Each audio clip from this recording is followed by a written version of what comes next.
que ela traz essa questão da alfabetização, da deficiência intelectual, da síndrome de Down, aspectos comportamentais e metodologias de algumas coisas eu tenho um pouco de pé atrás no que ela fala, eu entendo o contexto que ela está falando, e é um vídeo até longo, mas eu vou fazendo alguns cortes, e depois desse vídeo a gente vai conversar um pouquinho, tá bom?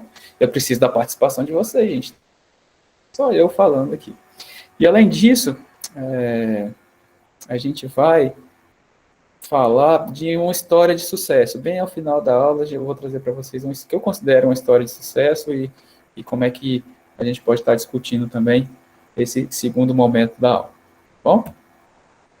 Então, vamos adiantar aqui.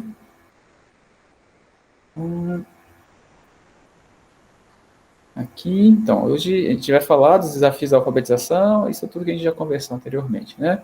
Educação inclusiva e de que formas, pedagogicamente, a gente pode estar intervindo junto a esses estudantes. Isso, assim, assim, assim.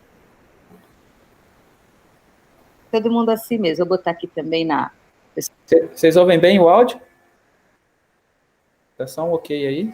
Sim, sim. Sim, beleza. Sim, então. Eu vou soltar aqui. Eu até anotei o tempo para que ela fala demais, e aí tem os... Aqui. Tem uns cortes. Para a gente poder fazer aqui sim, dessa questão da... Vamos começar, tá bom, gente? Atenção, por favor. 1, 2, 3, valendo. Da alfabetização, né?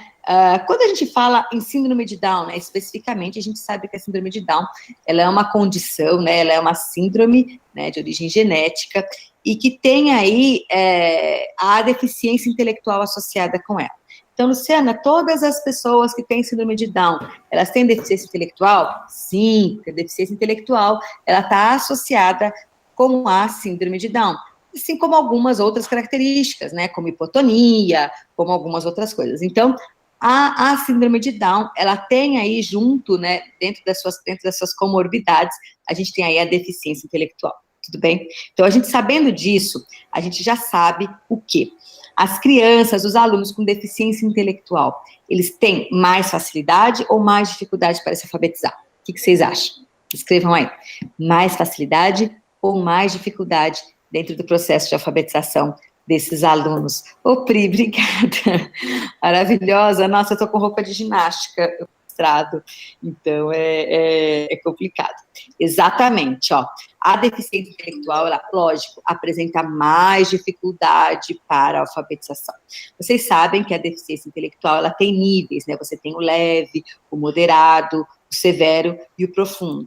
Quando a gente vai falar em síndrome de Down, né, a gente sabe aí que eles podem estar permeando, né, entre o leve e o moderado. Luciana, e às vezes pode ter até deficiências mais graves, mas o que eu estou querendo dizer? Para a gente ter, assim, pelo menos um básico, né, de leitura e de escrita aí, para ter base, para você poder estar fazendo esse processo de leitura e de escrita. Ai, obrigada, Pri. A gente tem que ter a inteligência, quando a gente fala lá em deficiência intelectual leve, já vai ter dificuldades para se alfabetizar. Quando a gente fala no moderado, então, vai ter muita dificuldade para se alfabetizar. E aí sempre a nossa pergunta será que o mais importante para aquele aluno, né, é a alfabetização ou são as atividades de vida diária? Então, a primeira coisa que a gente tem que ver dentro do processo de alfabetização de crianças, de adolescentes, de alunos com síndrome de Down o nível de deficiência intelectual que ele tem. Então, isso é muito importante. Como que a gente pode verificar se é leve, moderado ou severo? Primeiro, a gente tem que ver as questões aí do VISC, né, que é um teste de inteligência, a gente consegue ver aí como que funciona aí o perfil cognitivo dessa criança. E também os testes aí os testes de adaptação, né, que as crianças, elas têm essa questão, não é só a inteligência, a gente tem que ver também a adaptabilidade que essa criança, que esse aluno, que esse adolescente, ele tem com o meio dele. Então, para a gente poder estar entendendo um pouquinho de deficiência intelectual é isso, né, tanto os testes cognitivos quanto os testes de adaptabilidade. Vocês entenderam? Então, assim, síndrome de Down pode ter autismo? Pode. O autismo pode ter síndrome de Down? Pode. O síndrome de Down, ele tem deficiência intelectual associada? Tem.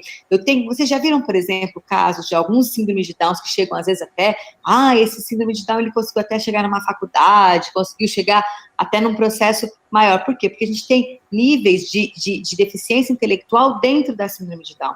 Então, nós podemos ter pessoas com síndrome de Down com uma deficiência intelectual mais leve e uma deficiência intelectual mais moderada. Então, dentro da própria síndrome de Down, como dentro de qualquer pessoa, né, qualquer um de nós, a gente tem níveis, e a gente às vezes tem mania de achar que é só de um jeito, e não. Síndrome de Down também tem essa variabilidade aí de questões de inteligência. Vocês estão entendendo? Tá legal, estou conseguindo pegar aí, que fico super feliz. Que vocês estejam entendendo. Estão entendendo? Quem está aí no Insta, faz um coração para ver se está entendendo. Quem está aqui no YouTube, faz um joinha. Então, uma das coisas que é muito importante dentro de um processo de alfabetização, primeira coisa, o que eu, como professora de anos de educação especial, já trabalhei com escolaridade de crianças com síndrome de Down, com autismo, enfim, hoje o assunto é síndrome de Down, o nível cognitivo dessa criança e o nível de adaptação dela. Por quê? Porque, às vezes, e a gente tem que, às vezes, entender o pai e a mãe, mas a gente também tem que conversar com essa família. Às vezes, o mais importante para aquele menino, para aquela menina, às vezes, não é muitas vezes se alfabetizar. É saber trabalhar atividade de vida diária, por exemplo. É saber ter autonomia, é saber fazer as coisas sozinho. Isso, às vezes, é mais importante, né? Do que, às vezes, aprender a ler e escrever. Primeira coisa que a gente tem que estar muito atento. Se ele não tem tanto prejuízo cognitivo, ele tem uma deficiência intelectual leve, ou uma deficiência intelectual moderada, leve que seria o quê? Seria uma deficiência intelectual que ele vai ter dificuldades para se alfabetizar, mas quando ele conseguir pegar ali uma leitura, uma escrita, ele vai conseguir fazer coisas básicas, coisas assim que são do dia a dia. Ninguém está pensando numa literatura, numa coisa mais rebuscada, não. É uma coisa bem para o dia a dia. Quando eu falo em nível de leitura e de escrita numa deficiência intelectual moderada, então, é bem mais difícil, é bem mais raso, é bem mais complicado a gente estar falando nisso. Vocês estão entendendo? Né? Então, é muito importante a gente estar entendendo isso, tá? Que a gente tem nível de deficiência intelectual leve, já é difícil alfabetizar. O moderado, então, é bem mais difícil. Primeira coisa. Luciana, qual que é a metodologia, a melhor metodologia pelas evidências científicas que a gente vê aí para a alfabetização de pessoas com síndrome de Down? Você já sabe o que eu vou falar, é a alfabetização com pressupostos fônicos. Por quê? Porque é a alfabetização que faz a ligação letra-som, né? Fonema e grafema de uma forma mais rápida. Então, a alfabetização de base fônica é a melhor alfabetização para essas crianças, né? A alfabetização que a gente tem o som e a letra. Só que não adianta eu trabalhar só o som e a letra. E aí nós vamos estar falando mais os pré-requisitos para que isso aconteça. Eu trabalhei muitos anos com crianças com síndrome de Down, né? Tanto na clínica quanto na escola. Na clínica, quando os pais já viam que tinha síndrome de Down, os pais já traziam um monte de atividade. Não, olha, ele já sabe todas as letras, ele já sabe todas as letras. Nossa, a gente já mostra a letrinha para ele desde maninho, que a gente sabe que ele tem síndrome de Down, a gente estimula. De novo, achando que é a letra que vai fazê-lo se juntar e aprender a ler e escrever. Saber letras é importante, mas não é um dos pré-requisitos fundamentais para a alfabetização. E, de novo, eu vou bater aqui na mesma tecla. Temos que trabalhar consciência fonológica com as pessoas com síndrome de Down para melhorar o processo de alfabetização. Mas, Luciana, você falou de alfabetização fônica, agora está falando de consciência fonológica? Essas duas coisas, elas não batem de frente, elas se complementam.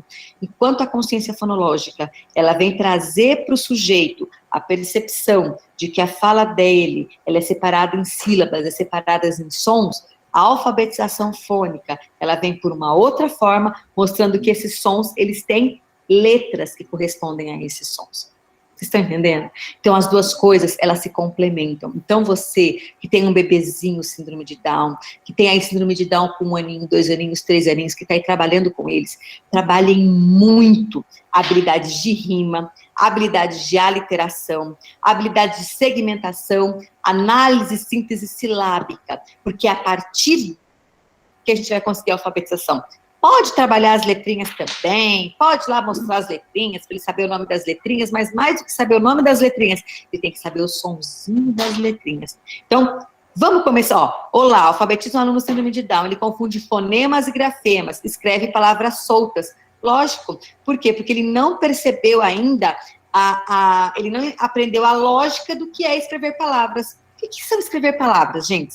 Escrever palavras é eu grafar sons numa sequência que vai ter um sentido de uma palavra. Na verdade, escrever é isso. Eu tenho que perceber que as palavras, elas são feitas de sons. E esses sons, quando eu junto eles numa sequência, formam essas palavras e eu tenho contexto nisso. Então, é muito importante. Por que ele confunde os fonemas e os grafemas? Porque ele não percebeu a correlação fonema-grafema. Só que primeiro ele tem que perceber que as coisas que ele fala têm som. Luciana, como que eu começo com o meu filhinho que é síndrome de Down, com o meu aluninho que é síndrome de Down? Eles estão tão pequenininhos, como você começaria com qualquer criança, entre aspas, neurotípica, lendo. Pega livrinho deles para eles com rima, aqueles livrinhos engraçados. Pega fantochinho, sabe fantochinho? Bota fantochinho na mão e fica brincando de rima com ele. Por exemplo, aqui é um leão, eu vou comer o barrigão, e esse meninão, enfim. Vai brincando assim com ele, né? Para ele ter essa percepção de som. Vai cantando, fazendo várias músicas, fazendo ele cantar e brincando, como você faria com qualquer criança. Nós vamos fazer com eles também. Só que com uma criança que não tem uma síndrome, não tem um transtorno dessa natureza, a gente vai fazer menos. Com eles a gente vai fazer mais, de forma mais repetida, né? De uma forma a fazermos mais estimulação. Por que é tão importante a gente fazer isso? Porque eu preciso fazer isso todo dia, sempre, para o cérebro poder estar sendo estimulado a fazer essas conexões. Eu não consigo estimular cérebro nenhum uma vez por semana, 1 hora por semana, tá? Cérebro, a gente estimula 20 minutos por dia, mas todos os dias eu tenho que ter uma regularidade de estimulação para que a neuroplasticidade, ela possa acontecer, ok? Olha lá que legal, meu aluno que é adulto ama futebol, exploro bastante essa temática. Perfeito, ótimo. Então, vamos ver então os pré-requisitos aí para a alfabetização de uma pessoa com síndrome de Down? Primeira coisa, vamos trabalhar as habilidades de consciência fonológica, como a gente trabalharia com qualquer outra pessoa. Primeira coisa. Segunda coisa, eu vou começar a trabalhar a leitura de livros, porque eu preciso enriquecer o vocabulário dessa criança. Trabalhar livros, musiquinhas, trabalhar com rima, trabalhar com todas essas atividades. Terceira coisa, vamos trabalhar com as letras, sim, mas vamos trabalhar também com o som dessas letras, muito mais do que saber nome de letra. Ok? Então, essas são habilidades que são bem legais, que a gente pode estar trabalhando bastante. Oi, boa noite, Luciana. Como faço quando a criança é Down e autista? Pois é. E aí tem uma outra pergunta. Funções adaptativas ou alfabetização? Qual é a prioridade? Adorei as duas perguntas. Primeira pergunta. Autismo e síndrome de Down. Autismo já é uma condição difícil e síndrome de Down também. Primeira coisa que a gente vai fazer, daí eu vou responder a segunda pergunta, né? E daí? Será que eu trabalho funções adaptativas ou a alfabetização? Qual que é a prioridade? Tenho que ver a necessidade da minha criança naquele momento. Às vezes a necessidade da criança naquele momento é ela primeiro parar e olhar para você, ou parar e prestar atenção 5 minutos. Se eu não tiver esses pré-requisitos, eu não consigo fazer com que a criança alfabetize. Por quê? Porque leitura e escrita é algo extremamente complexo para o cérebro. Não é uma coisa fácil aprender a ler e escrever, porque o nosso cérebro não nasceu para ler e escrever. Ela é uma aprendizagem, tem que ser muito elaborada. É uma aprendizagem que precisa ser muito estimulada e tem que ter uma estrutura, com começo, meio e fim. Então, gente, não é fácil. Uma criança que não para sentada no lugar, uma criança que tem problemas comportamentais graves, uma criança que tem... A prioridade dela não é alfabetizar. A prioridade dela é primeiro parar, sentar e olhar para você. Vamos conversar? Primeira coisa, ele parar, sentar e olhar para você. Aí, depois que fizer isso, aí nós vamos pensar em alfabetizar essa criança. Por quê? Porque eu preciso de pré-requisito para eu alfabetizar comportamental. Como que eu vou alfabetizar uma criança correndo, gritando, andando? Não. Sentar, parar e olhar. Nem que seja por 5 minutos, nem que sejam por períodos curtos, mas isso precisa ser feito. A habilidade comportamental, ela tem que vir antes dessa habilidade cognitiva. Por quê? Porque a aprendizagem escolar, ela depende de uma habilidade comportamental de base. Tudo, né? Porque como é que fica dentro da sala de aula? Cada um gritando, cada um falando? Não, não pode. Então, a primeira coisa, ele tem comportamento para sentar, parar e olhar e aprender? Porque senão não adianta. Senão a gente não consegue fazer nada. E hoje nós estamos no começo do ano. Então vamos deixar as coisas claras, tanto para os pais quanto para os professores, os profissionais ajudando nisso. Muitas vezes, alguns, a gente recebe muito, né, de saber, meu aluno não para, meu aluno bate, meu aluno não sei o quê. Como é? Gente, se a questão comportamental não está organizada, e veja, ninguém está falando aqui que a gente quer aluno morto na sala. Pelo amor de Deus. Ninguém está falando, mas vocês sabem trabalhar com cruzeiros. Ninguém quer aluno morto. Ninguém quer aquele aluno que fica parado olhando assim. Não, a gente não está querendo isso. Porque a gente quer o quê? A gente quer aluno que realmente participe. Mas veja, a aprendizagem escolar, ela tem pré-requisito do quê? Ela tem o pré-requisito do comportamento. A criança tem que parar, tem que engajar, tem que ter atenção compartilhada com o professor, que são coisas que são pré-requisitos. Por isso que às vezes fala assim, primeiro a alfabetização ou habilidades adaptativas? Primeiro ele tem que se adaptar na escola, senão não consegue aprender. Adaptar na escola, senão não consegue aprender. Então... Vou só dar uma adiantadinha aqui. Então, vai fazer umas anotações aí, para depois a gente conversar sobre o que ela está falando, gente. Viu, Davi, quando eu falei da indisciplina? Foi por isso que eu fiz essa provocação inicial, sabe? Vou adiantar um pouquinho aqui. E são alunos que não têm deficiência e tal, mas não têm a disciplina, não têm a concentração. Eu acho que talvez não tem rotina nenhuma. Pois é, talvez disciplina, né? Não sei se seria a palavra, mas é a questão comportamental mesmo, né? De comportamento e de entender o lugar, de entender os tempos, de maturidade, de organização interna, de organização familiar, aí passa por um monte de coisa, né? Deixa eu adiantar aqui um pouquinho, depois a gente abre a discussão, pode ser? Vamos lá. Para criança, enfim, crianças que têm transtorno de neurodesenvolvimento ou crianças que têm, no caso, né, a síndrome de Down, que tem uma deficiência intelectual e outras questões junto, gente, a aprendizagem, ela tem que ser de duas formas, e anotem isso porque é bem importante. Primeira, a criança tem que ter instrução direta. Não fica falando assim, o que você acha? Não, você já dá para a criança o que ela precisa fazer, primeira coisa. Segundo, aprendizagem sem erro. Vamos ver como ela constrói a aprendizagem dela. Cara, ela tem uma deficiência intelectual de base, ela tem muita dificuldade em conceitos abstratos, em generalização, em comparação. Então, não vai viajar na maionese achando que ela vai estar elaborando algum conceito, porque ela está precisando de você para ajudar ela a elaborar este conceito. Então, sem viajar na maionese, tudo bem? Vamos fazer assim, vamos fazer um planejamento extremamente objetivo para ela. Então, eu tenho que trabalhar, vamos supor, rima com essa criança. Primeiro ela tem que fazer, não vou falar para ela fazer a rima, primeiro ela tem que trabalhar a discriminação de rima. Então eu dou várias atividades com coisas que ela gosta, com musiquinha, com bichinho, não sei o quê. E se ela consegue fazer 70% disso bem, beleza, eu passo para uma outra atividade um pouquinho mais difícil e eu vou fazendo isso até ela efetivamente conseguir trabalhar bem aquela habilidade que eu quero que ela trabalhe.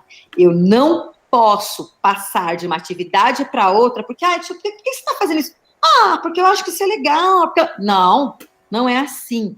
Essas crianças, elas precisam do que os americanos falam de andaimes. O que é um andaime? É um apoio que sustenta, ela está botando cada pezinho no lugar certo. Você é o suporte dela. Não pense que ela consegue fazer o suporte sozinha, porque ela tem uma deficiência intelectual. É você que vai ser o suporte dela. Então, não pense para ela criar coisas. Ela não vai conseguir. Ela precisa fazer com você que precisa ser o apoio dela. Isso é muito importante, porque isso quebra muito aquelas coisas do tipo assim, ai, deixa ele, é o jeito dele. Não, não é assim, tá? Mesmo com o probleminha que deu no YouTube, deu tudo certo. E vamos, então, relembrar as questões da alfabetização na síndrome de Down. Primeira coisa, eles têm deficiência intelectual associada, ou pode ter de leve, moderado, severo ou profundo. Geralmente, para alfabetizar deficiência intelectual leve ou moderado, severo e profundo, não alfabetiza, geralmente é moderado e leve. E já para moderado e leve, é bem difícil esse processo de alfabetização. Essa questão da alfabetização, ela é bem importante, bem significativa, se essa criança tiver com habilidades comportamentais adequadas para estar na escola, para se alfabetizar e todas essas coisas. Ok? Primeira coisa é essa. Segundo, eu vou sempre trabalhar com base em habilidades de estimulação de consciência fonológica, vocabulário, livrinhos, tudo que eu faço com qualquer criança, eu vou fazer com eles também. Só que eu vou estar mais focada em quê? Vou estar mais focada em fazer isso sempre, isso de regularidade, porque tem um processo de neuroplasticidade bem significativo, tá? Então, eu vou trabalhar com habilidade de consciência fonológica, vocabulário, todas essas questões, musiquinha, rima, livrinho, todas essas coisas. Junto com isso, trabalhar a alfabetização com base fonética, a base fônica, né, que a gente fala, tá? Que essas são as alfabetizações que têm mais evidência científica para essas crianças, adolescentes e adultos, tá?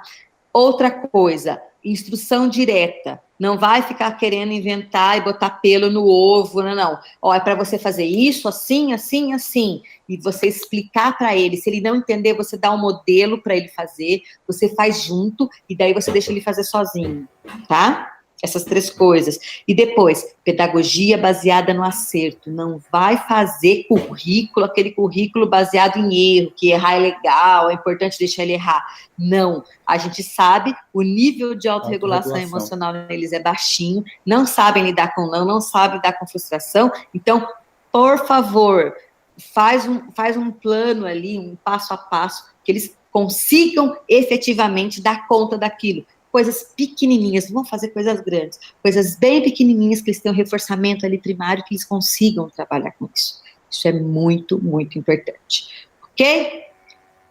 Bom, era isso que eu queria passar para vocês desse vídeo. Claro que se vocês quiserem assistir ele na íntegra, facilmente vocês encontram aí pelo YouTube, tá bom? Então agora eu gostaria de abrir uma pequena conversa com vocês, aí, colegas. Vocês concordam com tudo que ela fala? Vocês se sentiram meio incomodados com alguma parte? Enfim, eu deixo aberto aí para vocês e a gente vai organizando as falas. Fazendo primeiro essa provocação aí, de se vocês concordam com tudo que ela falou, ou se alguma parte da fala dela os deixou um pouco incomodados.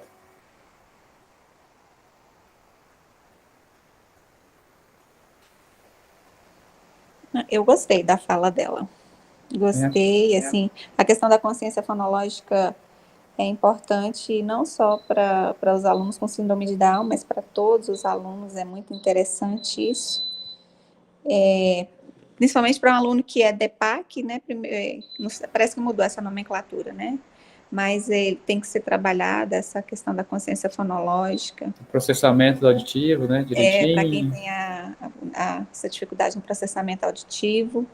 Eu achei muito bom, não discordei, não. Tá. E assim, a questão que que o aluno não consegue elaborar conceitos, ele precisa realmente que você seja o alicerce dele. Vocês acham isso assim mesmo? Talvez ela tenha colocado assim, bem na questão da alfabetização em Isso, si. nesse contexto, né? Nesse contexto. É porque tem Porque gente ela que está fica um pouco falando de incomodada, ele não vai Não, conseguir, mas não vai não, conseguir naquele momento, né? não. E Naquele outra momento. coisa, ela está falando, enfocou na alfabetização, leitura e escrita. É tanto que ela fala, o que é mais prioridade para esse aluno? São as atividades de vida diária ou leitura e escrita? Então, assim, As não é? atitudes dele, né? O comportamento dele. É. Ele Então, consegue assim, sentar 3 minutos e olhar para você? Consegue pois se é. concentrar 1 minuto em alguma atividade ou já levanta e sai igual louco pela sala, sabe? E Né? como ela falou, a questão de alfabetização, da pessoa aprender a ler, escrever, exige realmente Um esforço, né? muito esforço e tem muitas outras coisas envolvidas. Então, não é um passe de mágicas. Eu gostei muito da fala. Quem não quiser abrir o microfone, fica à vontade com o chat aqui, tá, pessoal? Eu vou até ler agora. Elane, né? Falou, gostei da palestra, ela falou muito bem. Silmeire, gostei da parte da organização. Ser bem direto, certamente é o melhor meio de estimular a alfabetização. Beleza. Assim, traçando um paralelo, como a Angelina até falou, com o DEPAC, assim, né? Um paralelo, gente, não estou comparando, é um paralelo. Assim, né? A questão das multitarefas. É uma brincadeira que eu já acho que eu até fiz aqui. Pessoal, turma, pega aí a mochila, livro de português, página 44, exercício 3. Você acha que todos os alunos conseguiram entender o que é para fazer? Pega a mochila, livro de português, página 44, atividade 3. Livro de português, página 44, atividade 3. Ó, na terceira vez que eu falei agora, muito provavelmente agora vocês já entenderam qual que é o caminho. Vocês pensam que numa sala barulhenta, aquele monte de menino pulando, quem tem dificuldade nesse processamento da informação, eles vão conseguir atingir essa tarefa inicial para a gente começar a atividade? Sim? Não? Aí, então, eu estou falando sozinho mesmo. Na verdade, muitas crianças precisam de uma ilustração, você mostrar o caminho por caminho. A pista visual, né, Lenice? Exatamente, porque mesmo na turma regular, igual eu, o ano passado, menos de um mês, né, que logo teve a pandemia, assim, mesmo aqueles meninos mais espertinhos, você falava com eles, e eles vinham lá e perguntavam de novo, qual é mesmo, professor? Que página é? Então, assim, tem que ser mais visual, ilustrativo, para eles entenderem qual o passo a passo, o caminho. Exato. Então... E isso não é só para o aluno com síndrome de Down, né? Exatamente. Não, gente. E tira por nós professores. Às vezes, numa reunião, é falado alguma coisa, você vê, assim, 3, 4 entendimentos a respeito do assunto. Ou um bilhete, aí a gente entende de outro jeito, porque eu não sei se lê muito rápido, ou não presta muita atenção. E, assim, e tem a questão do pensamento acelerado também, né? Você está pensando uma coisa com outra na mente, lendo uma coisa, pensando em outra, pegando um livro, pensando em outra coisa. Então, são muitas distrações também. Distratores, né? Então, assim, só jogando uma luz no que a colega falou no vídeo, os alunos, como a gente já falou, né? Os alunos com síndrome de Down, todos, 100% têm a deficiência intelectual associada. Por isso que às vezes se confunde, mas qual que é o nível da síndrome de Down? Aí quem participou do último encontro falou, não tem nível dentro da síndrome de Down. O que pode acontecer é a deficiência intelectual, sim, essa sim, ser mais leve, ser mais moderada, ser mais severa, ser mais profunda. E aí sim a gente pode falar nessa questão de níveis da deficiência intelectual. Tá bom? A partir do método dos pressupostos fônicos, né, a gente percebe Eu sou da sala de recursos e percebo essas questões com os alunos, é verdade. Professor? Sim. Eu aqui. Fala, Aguinaldo. Hoje eu sou orientador educacional, mas eu já fui da sala de aula por muito tempo e eu gostava mais dos quartos e dos quintos anos. Algumas vezes trabalhei com os terceiros. né? E essa questão de você dar um comando, múltiplos comandos, como você disse, livro tal, página tal, exercício tal, o próprio ambiente, às vezes barulhento da sala, dificulta até para quem não tem dificuldade, né? De entender. E aí a colega colocou certo ali, é uma questão de ilustração. Eu usava muito quadro, quando eu ia trocar, por exemplo, agora matemática, português, eu colocava lá no quadro, e ainda assim o aluno perguntava o que é agora lá no quadro, olha lá no quadro. Entendi, mas Agnaldo, perceba também que é um exercício isso, né? Não estou falando a multitarefa, mas talvez puxar um pouquinho para essa aprendizagem, para essa atenção auditiva seletiva. Sim. Né? Porque ele não vai ficar a vida inteira com pessoas dando pistas visuais para ele, pistas concretas para ele. Sim. É claro que a gente entende que, ó. Ali a gente faz para facilitar a nossa vida, né? Eu falo, coloco lá no quadro, mostro o livro, e ainda tem menino que vai ficar olhando para minha cara e fazer, é para fazer o quê mesmo? Ou então pergunta para escrever que você colocou no quadro. Sim, aí você pega e olha para o quadro, e olha ali.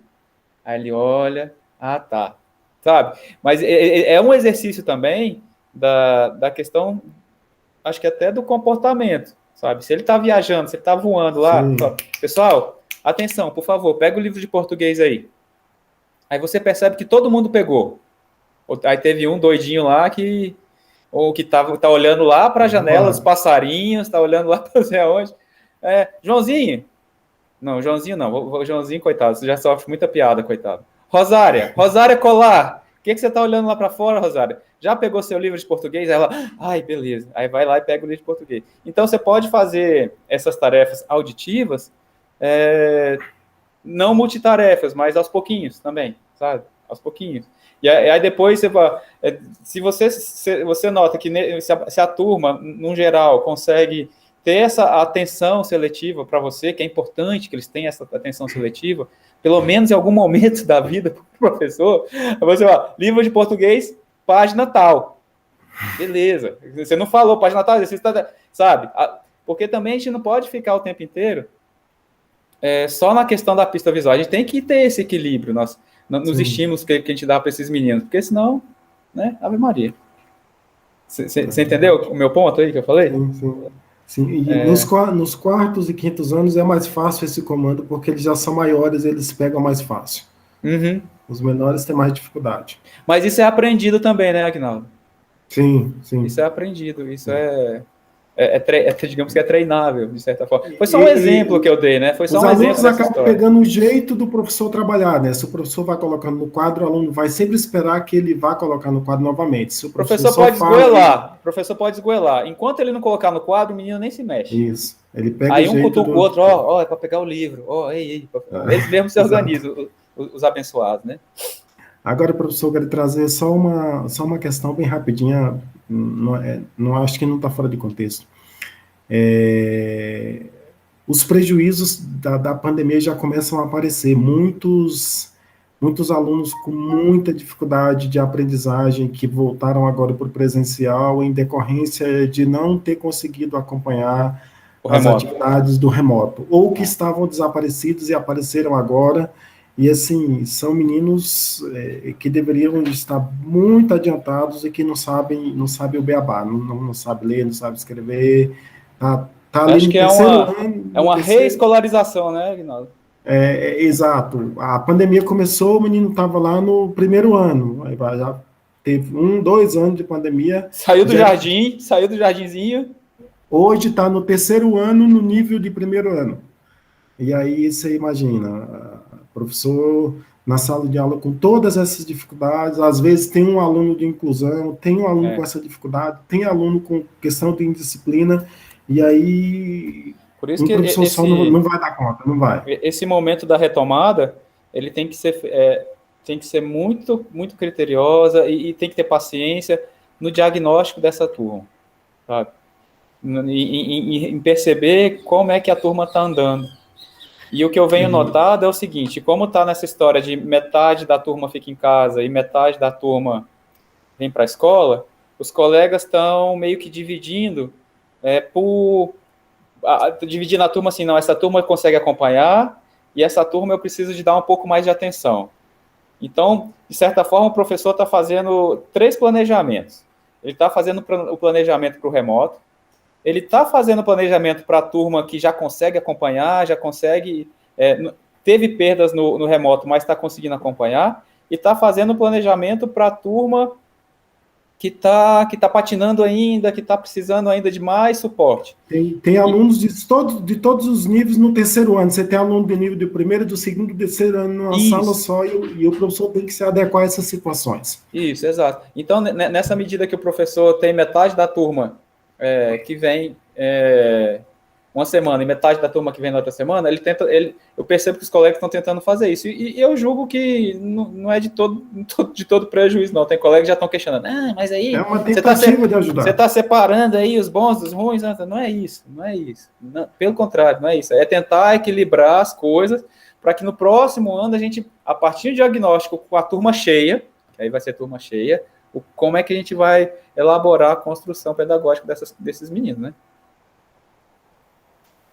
Vai ser difícil, nós temos aí um momento de retrocesso na educação, a gente tem que recomeçar, fazer um diagnóstico muito sério para ver onde cada criança está, porque tem muita criança para trás aí, viu? Isso está posto e é um desafio, realmente. Concordo com você. Exato. Mais alguém, gente? Eu já comecei a ler o slide aqui, mas mais alguém quer fazer alguma colocação, algum depoimento, alguma situação que tenha se sentido não contemplado no vídeo, ou que se sentiu incomodado, ou que achou legal, enfim. Fiquem à vontade aí. Não? Sim? Não? Então, vamos continuar. Só reforçando o que a colega falou lá no vídeo, na questão dos métodos com pressupostos fônicos, né? Isso não só para, para mim acredito, né? Não só para as crianças com síndrome de Down, mas para as crianças em geral. O concreto e direto, como a gente acabou de conversar aqui, né? Não ficar viajando, porque ele precisa realmente de situações mais assertivas, né? Mais assertivas, eu preciso que você faça isso, que a partir disso, ele vai criando os conceitos dele. A criança vai criando os conceitos dele. E a partir desses conceitos, ela pode criar outros conceitos. Então, vai se criando, né? Além do vocabulário maior, conceitos diferentes. Né? E assertividade, baixa margem para o erro, os reforços primários em pequenas tarefas. Então, se a gente fosse resumir em algumas palavras, seria isso que a gente teria para abstrair dessa nossa conversa que a gente teve aí. Tá, mas beleza. A gente falou um pouco de alfabetização aqui agora, e aí... Opa, perdão, passei demais. Como é que nosso cérebro aprende, né? Como é que a gente aprende? Do ponto de vista neurobiológico, o aprendizado transcorre no cérebro e no sistema nervoso central, por um todo, córtex cerebral e medula, né? A gente sabe que hoje a medula espinhal é uma parte do sistema nervoso central que não é só apenas uma transmissão de impulso. Muitos processos acontecem aí, muitas decisões, algumas delas até reativas e de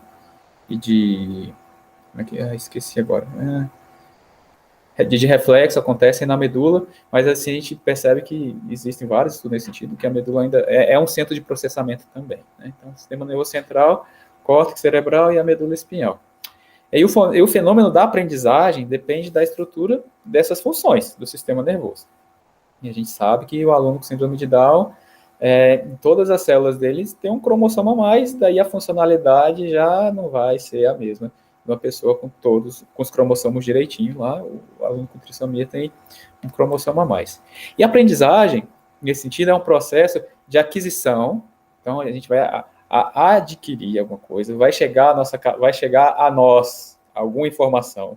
Essa informação, de alguma forma, a gente vai conseguir conservar essa informação, que digamos que essa parte de conservação está mais ligada à parte de memória, né?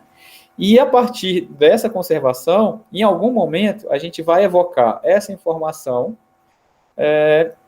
para que a gente possa produzir um conhecimento, evocação do conhecimento. Então, a gente vai chamar a nossa memória alguma coisa que a gente consiga para resolver alguma situação ou problema. Bom? E na formulação de conceitos também. Então, a aprendizagem basicamente é isso, é adquirir, conservar e evocar esse conhecimento para algum objetivo específico. E também não adianta nada adquirir, conservar, e você nunca mais vai usar a fórmula de Bhaskara, por exemplo, que a gente aprendeu lá no ensino médio. Alguém usa aí a fórmula de Bhaskara? Alguns devem usar, né? As leis da aceleração e da velocidade da física, alguém usa aí? Né? Tá lá em algum lugar, tá lá em alguma caixinha bem distante lá, né? A trigonometria também tá longe, tá em algum lugar. Mas se a evocação desse conhecimento não for significativo, vai se perder. Em algum momento a gente adquiriu, conservou, mas, né, vamos combinar, ele não teve grandes significados na nossa vida prática. Tá bom? Isso é uma provocaçãozinha aí para a gente refletir um pouco. Tá. E quem são os atores, né, desse sistema nervoso central? Basicamente são as células, os neurônios, né, que é a unidade fundamental para que se processe o desenvolvimento da aprendizagem. Entre as suas funções, ele tem de receber, processar, enviar informações por um processo muito conhecido por nós, chamado sinapse, né? Essa conversa entre os neurônios que organizam esses processos. E também tem digamos que os neurônios seriam os atores principais. E tem também esses caras aqui, ó, células glias ou células gliais, né? Que, digamos, são os coadjuvantes, né? Quando ele fala sistema nervoso, só pensa nos neurônios, tá? Mas aí tem esse pessoal aqui que é bem esquecido, mas eu quis trazer para vocês, porque eles participam da neurotransmissão e dos mecanismos do aprendizado. Dentre suas funções se destaca a orientação do crescimento, ajuda na migração de neurônios durante o desenvolvimento, tem a ver com a apoptose também, e comunicação neural. Não é, professor? Você está falando grego para mim. Então, vamos trazer mais ou menos aqui algumas figuras, né? Então, aqui a gente tem uma foto esquematizada, né, do sistema nervoso central, e onde os neurônios, eles, aqui, 95% transmissão, recebe, transmite impulsos nervosos, e também como neurosecretores, principalmente hipotalâmicos. E as células glia servem como sustentação e proteção neural. E modula a atividade neuronal. Isso é muito importante. Ajuda nessa modulação. O que é essa modulação? É mais ou menos como se fosse acelerar ou frear um pouco essas sinapses, né? Essas conexões. Então, ela ajuda a fazer essa modulação para determinados estímulos. E aqui, a gente tem um esquema do sistema nervoso central, né? A gente só pensa, às vezes, nos neurônios, motoneurônios, né, neurônios sensoriais, ou neurônios superiores, enfim. Mas aqui a gente tem, olha só, essa parte que está... deixa eu chamar aqui ativar apontador laser. Tá aqui. Ó, a gente tem o neurônio aqui em amarelo, né, amarelinho, escrito em verde. Ele está solto aqui? Não. Ele está junto com todas essas células glia. E a gente tem alguns tipos de célula glia, né? Se vocês estão pensando em nome de 4 filhos, o primeiro filho pode se chamar astrócito, a segunda é uma menina, pode chamar micrólia, o terceiro é um menino, aí pode chamar oligodendrócito, e o quarto é uma menina, aí pode se chamar epidimária, tá bom? Vocês podem ter aqui aí uma motivação para encontrar o nome dos seus filhos aí. E eles estão aqui, ó, percebam que eles servem justamente para essa sustentação, para essa conexão, para essa modulação. Eles estão grudados aqui nos dendritos, no corpo do neurônio, nos axônios, de forma que eles são importantíssimos para nos capilares, por onde passa a parte circular, né, a parte sanguínea, de alimentação de oxigênio e retirada do gás carbônico, enfim. Eles estão aqui, essa estrutura existe. Aí eu pergunto para vocês, uma pessoa com síndrome de Down, e tem um cromossomo a mais, né, tem a trissomia, eles vão ter essa organização e essa funcionalidade acontecendo da mesma forma que a funcionalidade de uma pessoa com os pares corretos de cromossomo? Não vão, né? Então, vem daí também a questão da deficiência intelectual, porque todas as células do corpo dessa pessoa têm um cromossomo a mais. E por ter um cromossomo a mais, muitas dessas células funcionam de uma forma diferente de uma célula que tem todos os cromossomos. Tá bom? Coloquei aí. e para a gente refletir que, às vezes, no dia a dia, a gente acaba, às vezes, esquecendo isso, no dia a dia com a criança, mas realmente a gente tem que se lembrar que, não, peraí, ela tem uma deficiência intelectual, a gente tem que entender como que a gente pode se aproximar e tentar promover a aprendizagem para essa pessoa, né? Nesse sentido também, existe um evento que se chama apoptose. Evento importante no processo de aprendizagem é a apoptose, ou seja, a morte programada dos neurônios corticais. Isso acontece e se inicia no 3º trimestre de gestação, ou seja, já acontece lá na barriguinha da mamãe e se prolonga até mais ou menos o 2º ano de vida. Daí tamanha a importância da estimulação a partir dos 0 anos de idade, né? Dos 0 aos 3 anos de idade. Trata-se da poda neural, em que todas as memórias ou aprendizagens que não foram consolidadas, que não foram cristalizadas, são descartadas pelo cérebro, que interpreta seu armazenamento como desnecessário ou inútil. Então, imagina, se até 2 anos, 2 anos, mais um pouquinho para frente, a criança não cristalizou algumas coisas importantes na memória dela, e isso pode ser perdido. E mais para frente vai ser muito mais difícil a gente conseguir renovar essas memórias. Então, por isso, a importância da estimulação, das terapias, das intervenções precocemente na vida dessas crianças com síndrome de Down. Acontece muitas vezes também, alguns relatos, que tem associação com o espectro autista, no sentido de que, meu filho era perfeito até os 2 anos, 2 anos e meio, ele não tinha nada. De repente, ele pegou uma queda e ficou assim. A gente já começa a levantar algumas hipóteses, no sentido, não, meu filho era ótimo, mas ele tomou um susto e ficou assim. Não, meu filho era normalzinho, mas aí um cachorro latiu, eu já ouvi isso, o cachorro latiu para ele tomou um susto e ficou assim. Parou de falar de uma hora para outra. Aí você, como é que será que está essa apoptose nessa criança?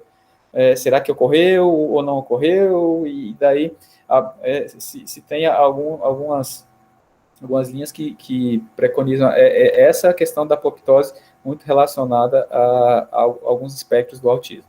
Tá bom? Então, vamos lá. Então, se existe o descarte natural de informações necessárias no nosso cérebro, e se desejamos que algo se consolide como uma nova aprendizagem, devemos significá-la, ou seja, dar algum sentido ao seu conteúdo. Isso a gente está falando desde a tenridade, e está falando também, né, dos meninos mais velhos também. Lembramos melhor daquilo que experimentamos, vivenciamos, ou ainda fatos impregnados de emoção. Dessa forma, o currículo deveria fazer sentido para as pessoas, para que o conhecimento se tornasse ferramenta para a sua vida cotidiana. Aprender é um processo modulado por fatores intrínsecos. Aqui a gente está falando das questões genéticas típicas do aluno com síndrome de Down. E extrínsecos, as experiências, tudo isso que a gente já falou aqui agora, os experimentos, as vivências, a aprendizagem de forma significativa. Eu vou fazer agora uma provocação para vocês. Qual é a primeira lembrança? Fecha o olho aí, vocês vão me falar qual que é a primeira lembrança que vocês têm da escola. Pode ser um de cada vez. Qual a primeira lembrança que vocês têm da escola? Eu lembro do primeiro dia, minha mãe indo me levar com aquele monte de sacola de material. Eu lembro desse dia. Você lembra do abandono, Angelina? Você se sentiu abandonado? Lembro. No primeiro dia ela me levou. E como eu tinha lista de material, minha mãe comprou. E o primeiro ano eu estudei em escola particular, só no prézinho. Depois fui para a escola pública. E era aquela sacolada de coisas. E só isso. A Maria Magdala lembra da minha primeira professora. Mas qual que é a primeira lembrança, Maria Magdala, que você tem, assim?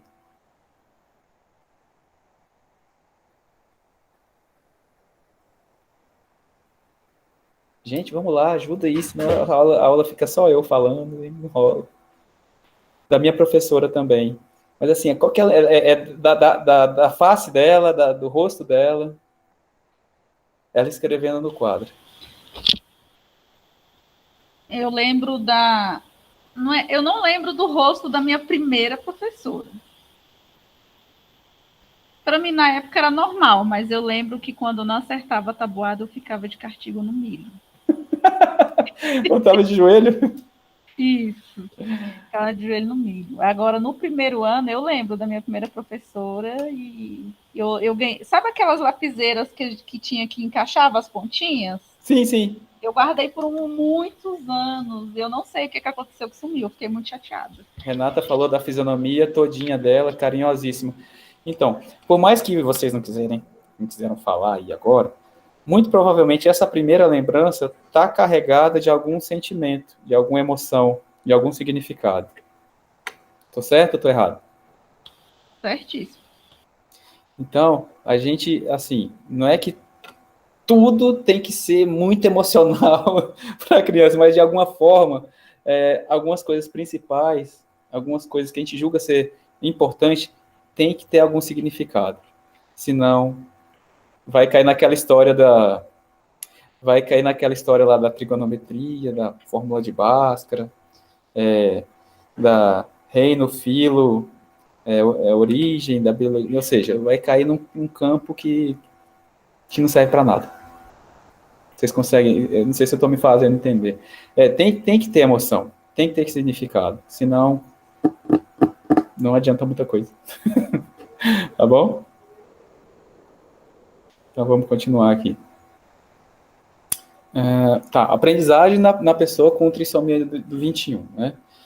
Então, para compreender o processo de aprendizagem da pessoa com 21, é importante entender como ocorre o comprometimento intelectual. É o que a gente já viu agora, né? A gente acabou de ver isso. Também é de extrema relevância verificar as habilidades cognitivas da pessoa com 21, a partir de alguns testes, a partir de algumas avaliações e do diagnóstico inicial para saber realmente onde a gente está pisando. Porque, inclusive, a professora falou na conversa, no vídeo, né? O comprometimento intelectual está relacionado a fatores neurofisiológicos, como eu acabei de falar aqui. O cérebro da pessoa com T21 é menor, tem menos células nervosas, 5 a 10% menos. E algumas funções neuroquímicas e anatômicas do próprio cérebro são diferentes. Isso ocorre devido à presença do cromossomo extra em todas as células, inclusive as células nervosas. Então, a gente tem que pensar que é um pacotinho ali que é diferente dos outros pacotinhos. A gente tem que entender como é que isso se processa. Devido à menor quantidade de células nervosas e às diferenças dos neurotransmissores, aprender é mais demorado para as pessoas com T21, pois levam mais tempo para formar novas conexões sinápticas, ou seja, para estabelecer novas memórias, para estabelecer novos conceitos, e que esses conceitos fiquem cristalizados. A partir disso, a gente consegue caminhando mais para frente. Mas, como a própria professora falou, a gente não pode ficar atropelando. A gente tem que ter certeza que aqueles conceitos que a gente, básicos, que a gente quer que a criança aprenda, eles estão direitinho na cabeça dela. Estando direitinho, a gente consegue ir mais para frente. Nesse sentido, a inteligência não se define. A criança é burra. Não. Essa criança é limitada. Não. É uma construção. E a gente pode se surpreender com o nível de abstração de algumas histórias, de algumas situações dessas crianças, né? A grosso modo, as pessoas que têm 21 não têm dificuldade de aprendizagem, mas processam as informações de forma mais gradativa. Estou falando silábico justamente por isso. É mais gradativo. São capazes de aprender conceitos abstratos? Sim. Mas desde que ofertadas estratégias adequadas. Eu preciso criar uma situação concreta para ela, sugerir algumas situações para que ela possa abstrair e possa formar os próprios conceitos dela. Bom? Nesse sentido, quando a gente fala em funções cognitivas, a gente pode separar em algumas bolinhas, como eu coloquei aqui nessa transparência, esse slide aqui. Como algumas funções. A memória, que tem a ver com a conservação, que a gente já falou agora há pouco.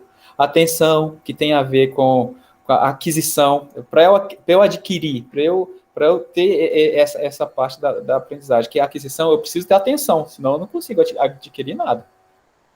Como é que ele vai adquirir alguma pulando se ele não tem o mínimo de atenção no que precisa? Não tem como.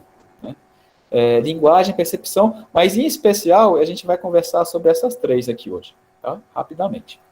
A memória, a atenção e as funções executivas que estão dentro desse arcabouço maior que se chama funções cognitivas.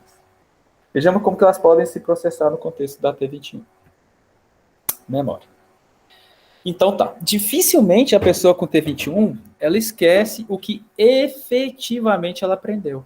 Então, por isso que é importante, às vezes, a gente tentar ensinar de primeira, de uma forma correta, sem que haja senão, né? Por isso eu entendo a fala da professora no sentido de, é assim, assim, assim. Porque a partir disso você vai ter a certeza que, e fazendo aquilo várias vezes, você vai ter a certeza que ela aprendeu efetivamente aquilo lá. E dificilmente ela vai esquecer. E a partir do que ela aprendeu efetivamente, a gente vai criando um outro tijolinho.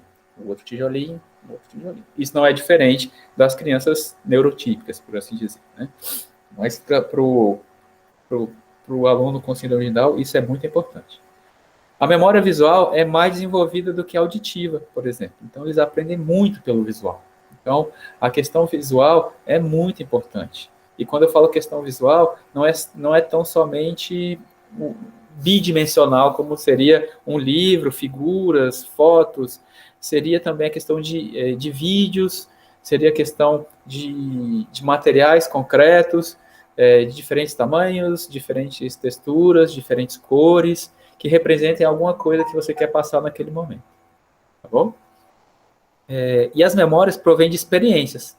E, portanto, quanto mais vivenciais forem as situações de aprendizagem, mais processo de consolidação de memórias de longa duração dessa criança. Tá bom? Falando um pouco da atenção agora. O que é essa atenção? É a função mental que seleciona estímulos sensoriais úteis para a realização de atividades motoras ou mentais. Então, eu preciso de uma atenção, como a própria professora falou. Senão, eu tenho que selecionar alguns estímulos, seleciona estímulos sensoriais úteis para a realização de atividades motoras ou mentais. A gente sabe que existe um cansaço orgânico inerente nesses alunos. Eles se cansam também muito facilmente, tanto mentalmente como fisicamente, eles têm um cansaço um pouco precoce. Então, a gente tem que ficar atento no sentido de que o cansaço orgânico e os problemas de comunicação sináptica cerebral impedem a chegada da informação. E o que pode ser interpretado como falta ou perda de atenção. Na verdade, é a criança que já está cansada, então ela já está saturada, e essa própria comunicação neural que é feita de uma forma um pouco mais lenta. Então, isso pode ser mal interpretado, a gente tem que ficar atento a isso. E uma coisa também que está muito ligada à questão, a gente está falando de atenção, por isso que a gente está falando dessas questões sensoriais, né? A perda auditiva. Para que a gente não confunda essa perda auditiva com a falta de atenção.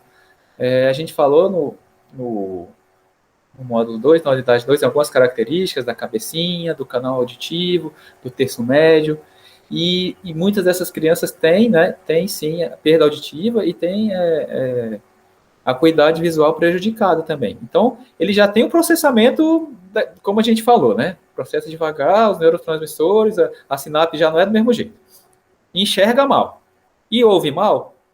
O que está chegando para esse menino? Então, a gente tem que tomar muito cuidado com a questão dos óculos e da perda auditiva, né? Eu já relatei para vocês agora, anteriormente, mas eu tinha um aluno que eu tinha certeza que ele tinha perda auditiva. Ele já era do ensino fundamental, mais velho. Aí eu perguntei, mãe, como é que está a questão auditiva dele? Não, tá ótima. Aí eu pedi para ela, não, traz a audiometria dele para dar uma olhada. Aí ela trouxe o papel amarelado. Ele deve ter sido feito com uns 12 anos de idade, o menino já tinha quase 20, né? Eu, não, mãe, vamos investigar um pouco essa audição dele e tal. Ela se deu por convencida, fez a audiometria, ele estava com perda auditiva. Como era mais velho, ele já aceitava o aparelho auditivo e mudou completamente, que ele começou a ficar mais antenado, ficou mais responsivo para as atividades. Então, a gente tem que ficar ligado nessas situações também. Pois não, eu só não queria perder o fio da meada. Quem foi que perguntou alguma coisa aí? Davi, é uma curiosidade minha. Eu vejo lá na minha escola, no Centro de Ensino Especial, uns aluninhos Down bem pequenininhos que usam uns óculos muito fortes. Muito fortes, né? E geralmente amarrados, né? Tem que amarrar aqui, senão voa. Como é que é feito o exame de vista com eles? É diferente, por exemplo, é diferente de nós, por exemplo, né? Bota lá A, S, F, D. Você tá vendo? Lê para mim as letras. A, Sim, F. Então, é feito também o teste de acuidade visual, mas ao invés de usar letras, eles usam figuras, usam animaizinhos. Você tá vendo cachorrinho? Você tá vendo não sei o quê? O que você tá vendo aí? Fala pro tio. Pois mas tem umas crianças que não falam. E aí eu perguntei para uma mãe, porque o menino usa 8 graus. É muito alto, né? Mulher, como é que fizeram o exame desse menino para chegar à conclusão de que ele precisa? E aí eu falei, eu vou perguntar no curso, porque é uma curiosidade minha e eu ainda não obtive resposta. E daí o que ela falou? Ela não soube me dizer.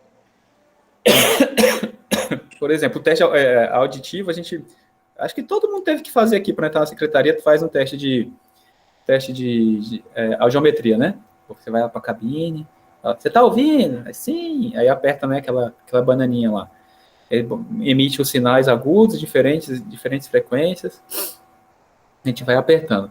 A criança às vezes, ela não tem a maturidade para fazer isso. Então, ele faz um teste que chama evocado, a partir de o Bera, né? Ele faz esse teste para poder verificar essa questão auditiva. Para a questão visual, a resposta, como eu te falei, como ele não tem também a resposta das letrinhas, que ele ainda não sabe as letrinhas, é feito dessa forma, com animaizinhos, com figuras, se ele está vendo, se ele não está vendo, para ele poder responder. Mas se a criança também não oraliza e não verbaliza o que ela está enxergando, eu também não sei, é uma curiosidade, eu não sei como pode ser feito esse teste de acuidade visual para uma criança que não responde verbalmente. Talvez ela não responda verbalmente, mas por alguma comunicação comunicação alternativa, ela consiga de alguma forma sinalizar que ela está vendo bem ou mal o que está sendo colocado para ela. É claro que a partir disso o oftalmologista vai prescrever uma correção, e talvez essa correção não seja a correção melhor para ele, mas seja a correção que pelo menos vai o ajudar na acuidade. Pois é, porque se colocar um grau forte demais, faz atrapalhar, né? Pois é, nesse sentido, eu tenho a impressão que o oftalmo ele vai tentar aproximar do que ele está tendo de resposta ali para a acuidade que foi demonstrada no teste. Porque se ele chegar muito próximo do que ele julga estar certo, pode ser demais. Então, ele vai um pouquinho antes na regulação desse grau, para que melhore a acuidade desse aluno, mas que talvez não melhore o tanto que poderia melhorar, porque o aluno ainda não tem a maturidade para responder o que precisa ser respondido. Então, a gente pode até pesquisar isso aí, eu posso dar uma olhada, mas de cara, assim, eu não sei lhe responder como é que são feitos esses testes para as crianças que não são oralizadas. Se alguém souber aí, fica à vontade. Não? O pessoal aí que é da saúde aí, eu sei que tem umas galeras aí mais que permeiam a saúde, a educação, não? Então, eu posso fazer uma pesquisa, Angelina, e depois na próxima aula a gente conversa sobre isso, tá bom? Joia. Talvez a professora, a sua colega aqui do curso, ela saiba, né? Porque ela tem um filhinho. Ela tem um menino com síndrome de Down, né? Ela deve saber mais essas coisas assim que são práticas, né? Exato. Porque tem que responder de alguma forma, né? Ele responde de alguma forma. Tá bom, obrigada, Davi. E, assim, dentro desses testes oftalmológicos, não tem apenas os testes de resposta, né? Tem algumas questões ligadas à córnea, à saúde do nervo óptico, a vários testes que não dependem tão somente da minha resposta ao que eu estou enxergando. E, nesse sentido, o oftalmo também pode indicar alguma correção. Tá bom? Eu imaginei isso também, né? Porque tem outras avaliações que precisam ser feitas. Tem fundo de olho, pressão, não sei o quê. Enfim, várias outras questões que não estão somente a questão da acuidade, mas da saúde geral desse aparelho ocular. Né? Bom? Bom, vamos andando aqui. Aí outra função daquelas que eu separei para a gente conversar hoje é a função executiva. Essa acho que assim, seria o que ele realmente consegue fazer, né? A função de executar, a função executiva. É requerida sempre que se faz necessário formular planos de ação. Ou seja, eu tenho um problema e eu tenho que planejar uma ação. Ou quando uma sequência de respostas apropriadas deve ser selecionada e esquematizada. Ou seja, flexibilidade cognitiva e tomada de decisões. Então, vamos traduzir isso num exemplo? Vamos.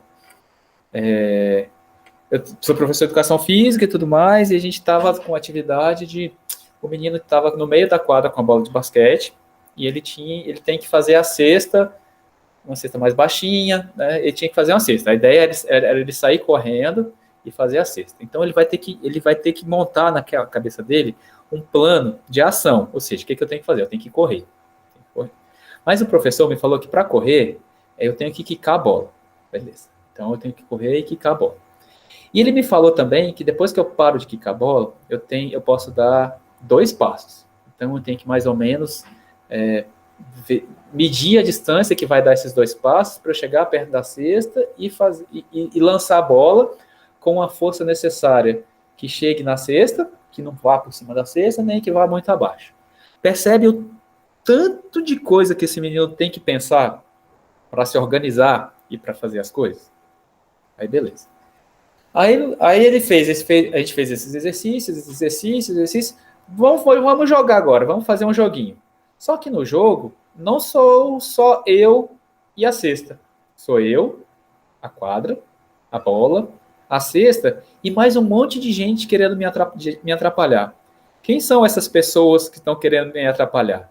São tomadas de decisão que eu tenho que ter para flexibilizar o meu plano.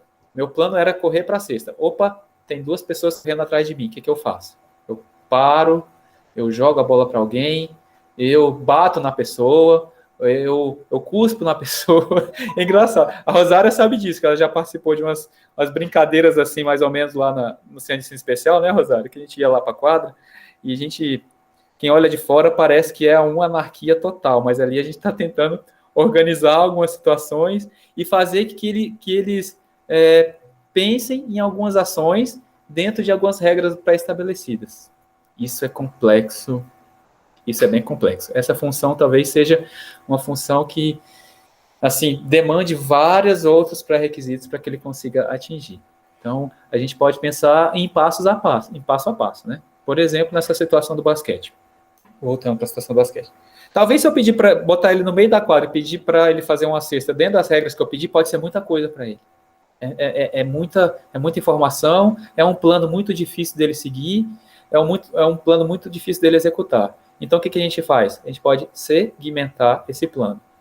A gente pode, por exemplo, ensinar ele primeiro a quicar a bola. Vamos quicar a bola? Vamos quicar. Quicar a bola está tranquilo. Beleza. Então, vamos quicar a bola e correr agora? Legal, vamos quicar a bola e correr agora. Beleza.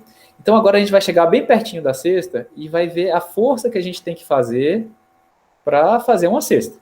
Aí o menino joga lá na lua, ou joga a bola no pé, ou joga a bola com muita força na cesta, e até encontrar a força ideal para eu conseguir fazer a cesta. Beleza, feito tudo isso, e ele conseguiu sucesso em várias dessas condições separadas, aí o que a gente faz? A gente junta tudo. E aí é um caos. Porque a gente pensa assim, poxa, mas ele consegue quicar, ele consegue correr, ele consegue arremessar. Por que tudo junto ele não consegue? Porque é difícil. Porque é difícil pensar nisso tudo ao mesmo tempo. Então então vamos fazer só 2 ao mesmo tempo. Então bota ele pertinho da cesta, com a bola aqui de posse de bola, você vai dar 2 passos e jogar na cesta. Então você está fazendo ele correr e jogar, correr e jogar, correr e jogar. Conseguiu? Agora você vai vir quicando, parar, dar 2 passos, correr e jogar. Aí eu não consigo. Você percebe, gente, que é uma construção? E para cada disciplina de vocês, para cada habilitação que vocês têm para dar aula, para determinadas pessoas, para determinadas disciplinas, é assim que a gente tem que pensar. Para esses meninos especialmente, e isso serve para os outros também, mas para esses meninos especialmente, a gente precisa fazer essas segmentações. tá bom? Dito isso, a gente trouxe para vocês aqui um homem feio, né? Que homem feio é esse? É o chamado homúnculo de Penfield. É uma representação artística de como diferentes pontos da superfície do nosso corpo, digamos, a gente chama de dermátomos, né? A gente pode chamar assim, mapeados nos 2 hemisférios do cérebro, algumas vezes por meio de traços deformados, né? Vocês estão vendo que ele tem um mãozão, tem um bocão. Do lado direito a gente tem um olhão, do lado esquerdo a gente tem um orelhão, né? Deformados para indicar que tais partes do corpo têm uma localização específica em algumas regiões. Então, assim, perceba que do lado esquerdo a gente tem o homúnculo de Penfield e do lado direito um homúnculo que foi concebido para as pessoas com T21. Então, perceba que, do lado esquerdo, a gente tem aqui uma via de estímulo, uma via de aprendizagem, uma via de aquisição interessante, que é a orelha, né? Olha aqui como é que é no síndrome de Down. Pequenininha, né? Adianta eu ficar só fazendo estímulo auditivo para essa criança? Vai adiantar? Não. Os olhos aqui são um pouco arregalados, né? Mas do lado direito aqui, olha como é que é essa entrada sensorial para a criança com síndrome de Down. Enorme, né? Então vamos lá. A gente tem que caprichar nesses estímulos visuais para essa criança com síndrome de Down. Tem que caprichar. E uma coisa que às vezes é renegado, que é relegado, que é a questão, dessa entrada sensorial pelo tato, tanto das mãos, tanto digamos que essa aparelhagem orofacial, que é renegado, e a gente pode lançar a mão também, de gostos, de texturas, de toques, que são interessantes. E, em especial, para a pessoa com síndrome de Down, o pezinho, ele tem uma participação, o pé, né? O pé tem uma participação especial, se a gente for notar em relação ao homúnculo de Penfield, a entrada sensorial pelos pés é uma entrada interessante também. Então, participar com essas crianças em situações de texturas, superfícies, temperaturas diferentes, de preferência descalça, só de meia, pode ter um significado muito grande para ela. Então, eu trouxe essa representação para a gente ter uma ideia de como a parte visual, a parte tátil é tão importante para esses alunos, e a parte auditiva é uma entradinha difícil, né? Por isso que foi tão conversado na questão lá da alfabetização, a necessidade disso estar sendo estimulado todo dia. Todo dia. Eles precisam, não é porque essa entrada é uma entradinha pequena em relação a essa, é que a gente não vai estimular. Essa estimulação em parceria com com o visual. Porque, às vezes, o que ele fala, ele está ouvindo de uma forma diferente. Então, o que ele fala tem que ter algum significado. E como é que eu faço isso? Repetindo.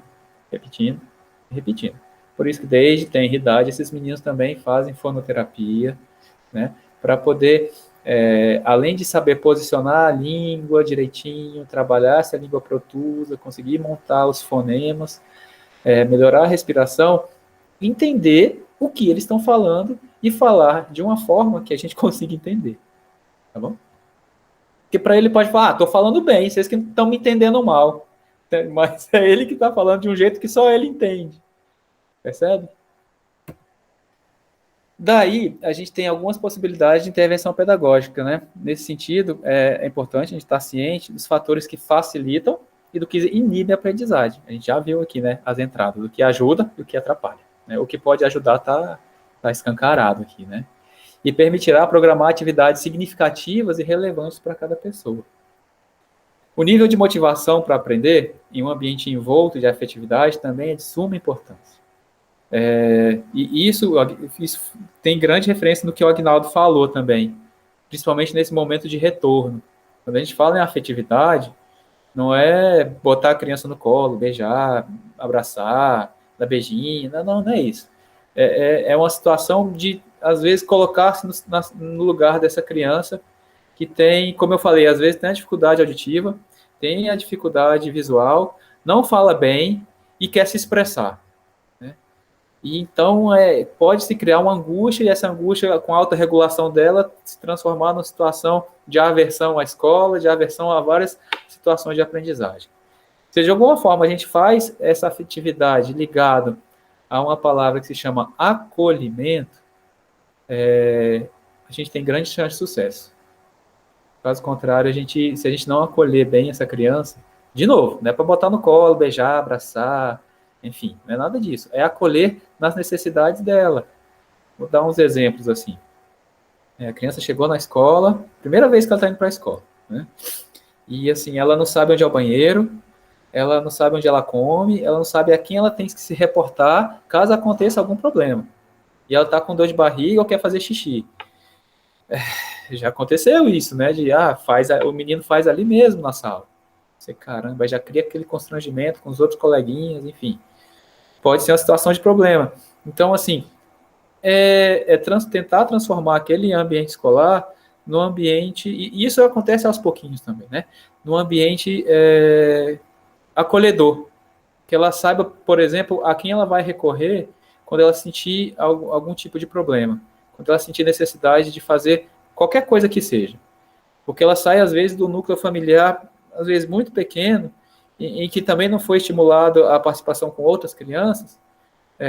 Isso eu falo, por exemplo, com a criança que está chegando no fundamental e não participou do jardinzinho, e cai na escola. Cara, aquilo lá é uma selva para ela, né? Aquilo ali é uma selva e ela é a zebra mancando na savana esperando o leão devorá-la. Então, assim, são situações que a gente tem que tomar muito cuidado. Nesse sentido, eu estou falando de afetividade. Tá bom? Quanto mais estimulante e mais prazerosas forem as experiências, maior a probabilidade de fluxo de processamento e armazenamento de informações na memória de longa duração. Aquilo que a gente já vem batendo algumas vezes durante essa nossa conversa de hoje, né? Nesse sentido, a gente pode adotar alguns estilos de aprendizagem, né? E aí eu jogo para vocês. Como é que vocês gostam de aprender? O coleguinha aí falou, gosta de aprender. Tem que imprimir tudo. Tenho que usar post-it. Tenho que usar a caneta. E tem que estar silêncio. Se tiver um barulhinho, esquece. Não dá. E só de manhã. À tarde eu não consigo, à noite eu já estou com sono. Todo mundo sabe como gosta de aprender ou tem facilidade para aprender. E o que utiliza para aprender? Uso isso aqui, uso post-it, eu tenho que imprimir, eu tenho que assistir essa aula de novo mais umas 3 vezes para entender o que o professor falou. Então, olha as ferramentas que eu uso para aprender. E o que pode facilitar ou dificultar esse processo de aprendizagem? Não. Se tiver um cachorro latindo, lascou. Não adianta, tem que estar silêncio. Silêncio, senão eu não consigo. Eu não consigo mesmo, entendeu? Então, de alguma forma, a gente tem que entender como esses meninos, com que ferramentas a gente pode utilizar e como que eles aprendem de uma forma mais fácil ou tem mais facilidade, tá bom? Nesse sentido, a gente pode, assim, resumir 3 estilos de aprendizagem. Um estilo mais visual, um estilo mais auditivo. Perceba que a gente está usando as entradas sensoriais, né? Eu estou ouvindo, eu estou vendo, e estou me movimentando para poder aprender. Então, seria o estilo sinestésico. Vamos falar de cada um deles aqui rapidamente. Bom? Até aqui está tranquilo, pessoal? Alguma pergunta, alguma questão? Alguma situação que tenha ficado meio nebulosa? Tudo certo. Podemos ir? Beleza. Saori. Saori, é japa, Saori, não? É árabe. Então deve ser Sahori. Sahori, Sahori. Legal. Você está falando aí dos estilos, eu tenho uma aluna que a memória musical dela é excelente. Então, assim...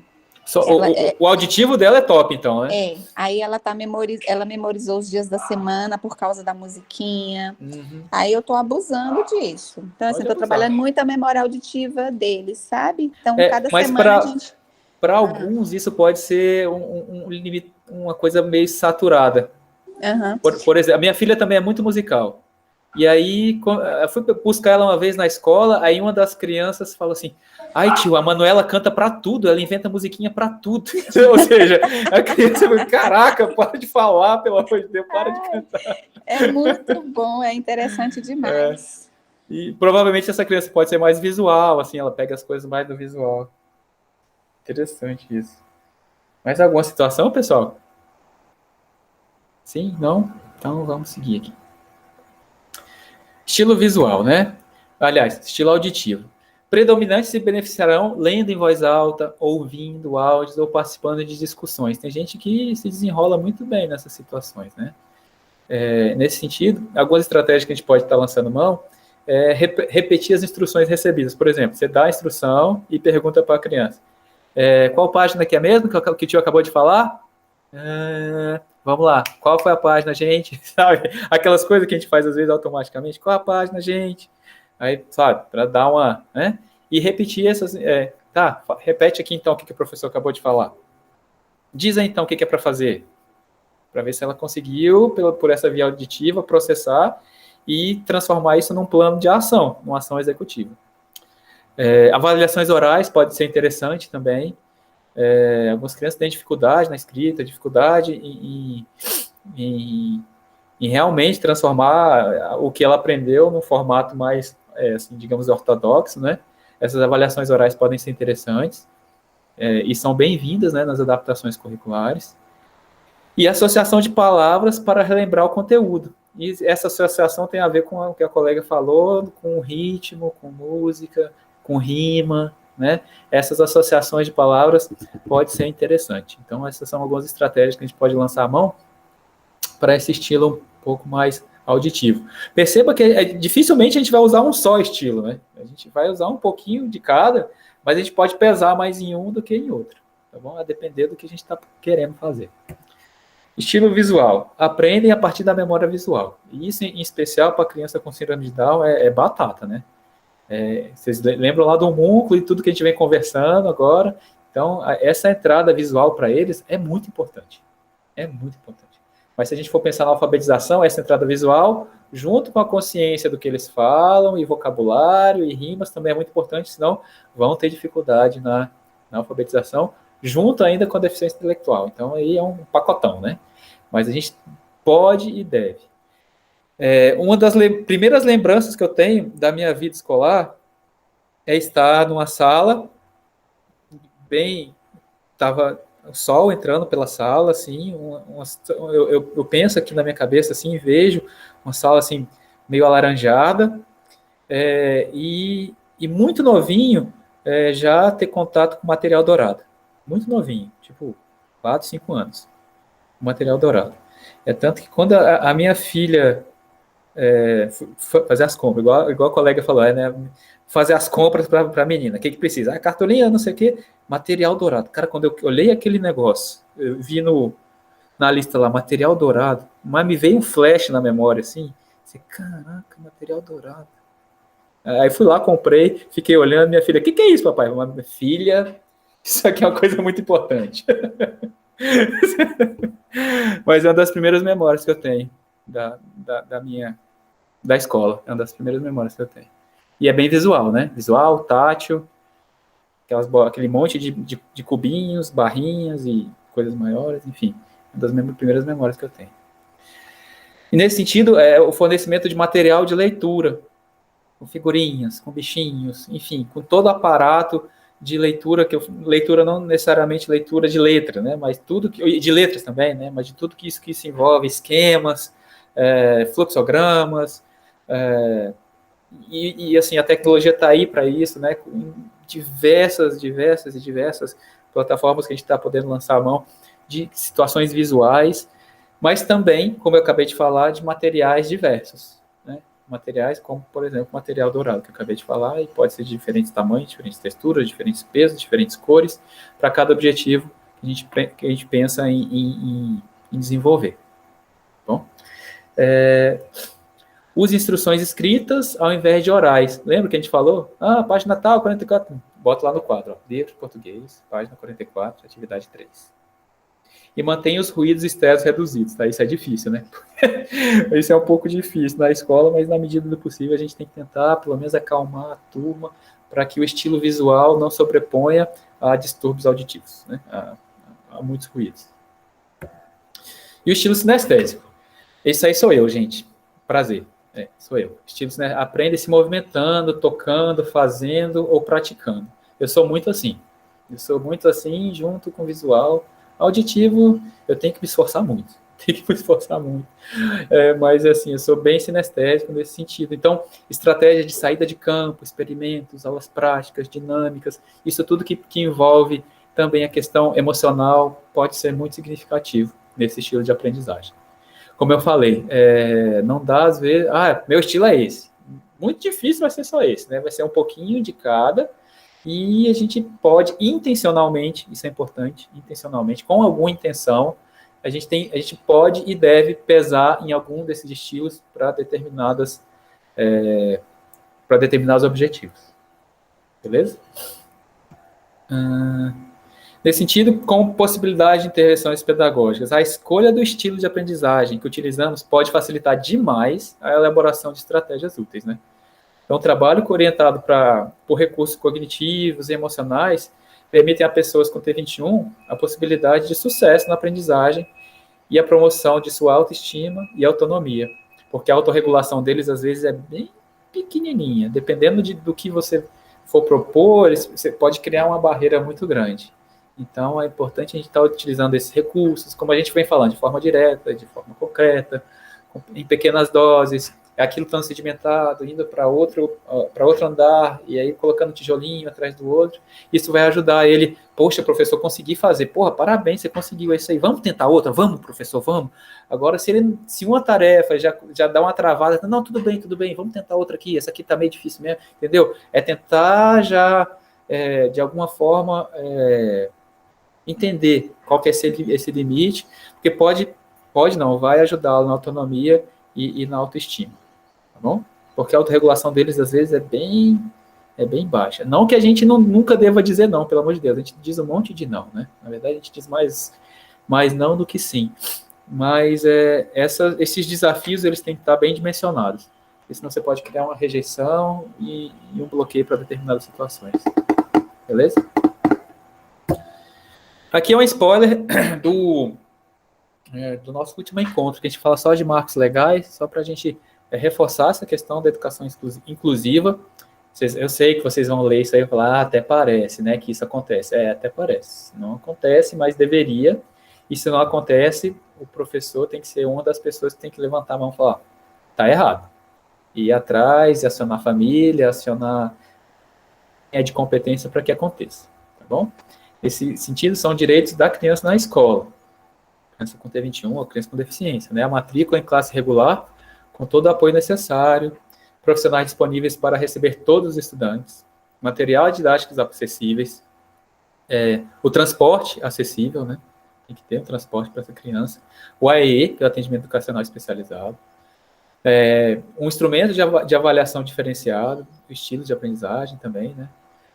Participação nas atividades da escola, tem que participar das atividades da escola, né? Tem que participar, tem conversa. Não existe isso de, não, vai participar assim, vai ter o passo, vai ter, vai, né? Tem que ir, tem que participar, não tem conversa. E a participação em tempo integral durante as aulas, e não por alguns minutos ou algumas horas. Isso não é inclusão. Isso às vezes acontece, né? Pode até acontecer de uma forma de adaptação, tal, mas não pode ser para sempre. Não pode ser para sempre, né? A inclusão escolar favorece o desenvolvimento pleno, emocional, afetivo e social, no processo de inclusão de estudantes com T21. Então, essa é mais ou menos só um spoiler da nossa última unidade, que a gente vai falar de marcos legais, legislação, tá bom? E aí eu trago um caso de sucesso aqui, que depois desse vídeo, aliás, antes desse vídeo, eu queria só perguntar se ficou, que a gente já está chegando ao finalmente aqui, se ficou alguma dúvida, alguma questão, alguma complementação, algum depoimento? Sim? Não? Não? Vocês estão tão caladinhos hoje? Tudo certo, beleza, Aguinaldo. Então vamos lá. Eu vou colocar esse vídeo aqui, que eu considero um caso de sucesso. Porra, um caso de sucesso danado. Esse aqui é um casão de sucesso.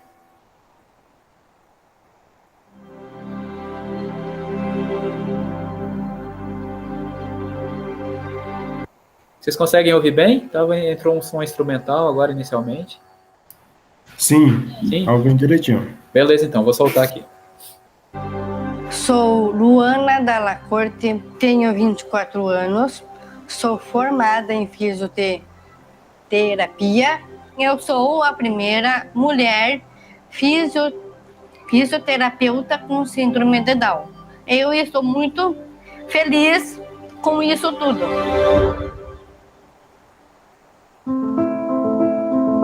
Os meus pais, desde muito cedo, eles me estimularam. Isso é muito bom. Eu fiz a prova de vestibular. Eu fiquei nos suplentes, mas eu pedi a Deus que a Faculdade Senec de Santo Ângelo me chamasse. E eu fui fazer com muita honra e dignidade a Faculdade de Fisioterapia. O meu grande desafio foi o meu TCC. Eu pensei que eu iria ficar com medo de não passar no meu TCC. Mas Deus falou para mim: Lu, tenha calma, respire fundo, vai lá, arrasa.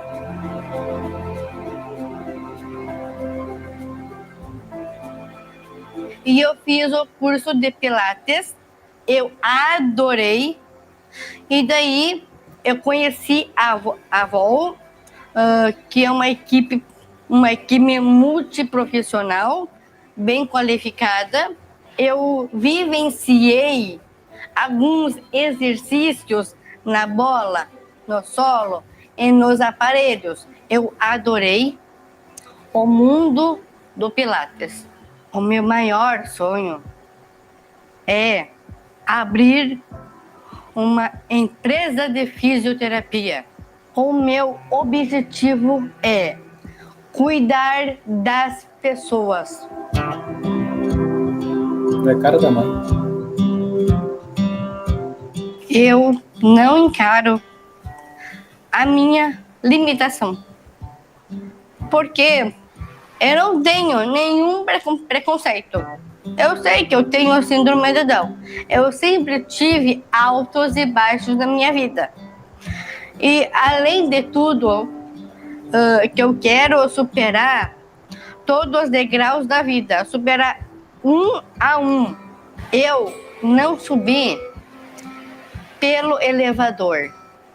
Eu subi pelas escadas, porque eu tive vários amigos com síndrome de Down e que eles escondem, não sei porquê, a síndrome de Down. Falar para as mães que estão me ouvindo que precisa pegar o filho ou a filha e precisa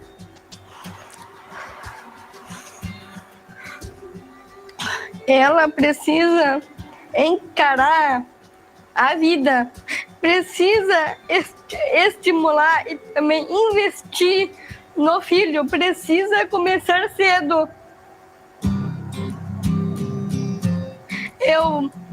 Nesse momento, eu estou muito feliz pelas minhas conquistas.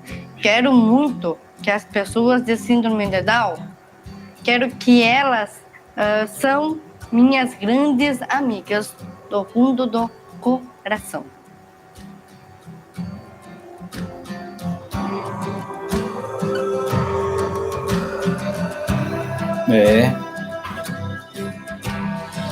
Quero o quê? Para terminar todo mundo chorando? Pode catar os cacos aí, gente. Essa Luana é danada, né? Porque, na verdade, às vezes nem os próprios pais aceitam, né? E não entendem, né? Eu, por acaso, na época da pandemia, que eu ficava entediada, às vezes, aí eu passando de canal, eu achei aquele AIE, ele lá tem um programa, A Minha Vida com Síndrome de Down. E é bem legal, porque lá mostra alguns pais que, lógico, todos eles, nenhum no início não aceitava, não sabia como lidar, mas com o tempo eles foram conhecendo outros pais e aí foram aceitando, e esses meninos, eles têm uma autonomia, Assim, os pais deixam eles serem livres, não fica, porque tem pai que quer, o menino não pode dar um passo que está ali em cima, não deixa ser autônomo, indivíduo. O módulo 4 vai ser bem sobre isso. Pois é, e aí é bem interessante, porque tem uma menina lá que ela faz balé, ela quer morar sozinha, em outro estado. Tá namorando já? Tem namorado, quer ter filho, a mãe dela tenta tirar da cabeça dela que ela não pode ter filho agora, mas ela tá doida para ser mãe. Ela tem 20 anos, ou é 18 anos, uma coisa assim. Já ia falar disso também. E na outra aula você estava falando realmente da questão que as pessoas não veem o síndrome de Down na pessoa negra, né? Uhum. E nesse programa, né, tem um rapazinho. E assim, lá, tem. É bem legal. Assim, cada um deles tem a sua individualidade, tem os seus altos e baixos, tem como todos nós, né, Lenice? Isso, tem aquele mais nervosinho, tem uma menina que ela perde muita paciência e às vezes agride a mãe. Muitas vezes lá no programa parece que eles interrompem, porque ela empurra a mãe já chegou a cair, sabe? Ela perde assim.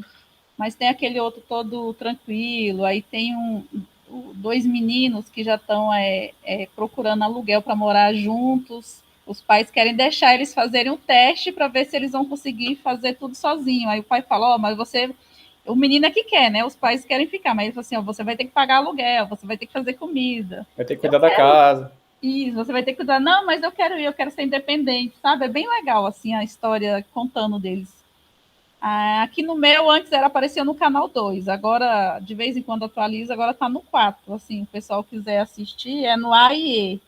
É bem legal, assim, a minha vida com síndrome de Down. Eu achei bem interessante, eu assisti um tempo, aí depois que eu voltei, passa a tarde, né, quando eu voltei a trabalhar, que eu não consegui assistir mais. Mas ali tem como você observar, né, e ver e saber como lidar também com eles, e que não são assim, são tão limitados igual ela aí, né, os pais estimulando, ela foi, e tem que ser desde cedo mesmo, né, para conseguir, ela conseguiu fazer uma faculdade. Tem hora que ela fala assim, e tem uns amigos que tem síndrome de Down, ela é bem gauchinha, né, e tem síndrome de Down e fica escondendo, não sei por quê, ela fica brava, não sei por quê, fica escondendo. Mas é porque, igual fala, né, o preconceito, infelizmente, né, aí a pessoa não quer aparecer. Aguinaldo, só um pouquinho. Aguinaldo, antes de você sair, por favor, preencha aí a frequência, meu velho. Tá aí o eu já preenchi. Tá, valeu. E eu coloquei o formulário de frequência, quem puder preencher aí, por favor, tá, gente? Que ajuda a gente na frequência também. E assim, quem mais, gente? O que vocês conseguem destacar desse... O que a gente consegue destacar desse vídeo da Luana? O que vocês podem destacar pra gente?